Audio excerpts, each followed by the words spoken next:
Where does this go next? Well, we'll revisit the intermediate value theorem a couple of times throughout the course of the year.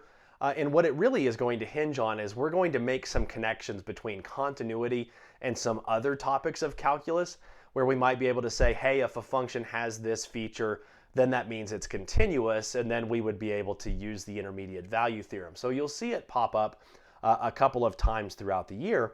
But where it goes next is it actually has some really practical applications that extend beyond this calculus class. And those of you who either major in mathematics or maybe even computer science or programming or even some engineers are going to see where the intermediate value theorem is very helpful because it plays an important role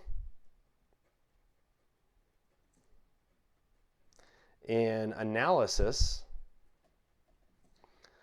because it turns out that sometimes it's really hard, especially when you're solving an equation. You're going to start encountering some equations that maybe don't have a solution that you can work out by hand.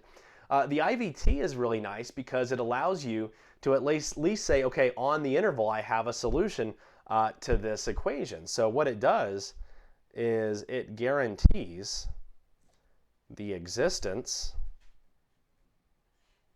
of a value on a particular interval. And there are entire units built into college math classes, higher level than this, that are built around this idea that the intermediate value theorem lets us say, hey, somewhere this function equals 0 or somewhere this function equals 3, and then we can develop some other strategies to actually go find out where those values are. So the intermediate value theorem is a very important role, has a very important role for those of you who are going to be studying things like mathematics or computer science or programming, because it allows us to do some very logical things in terms of finding those solutions a little bit more precisely.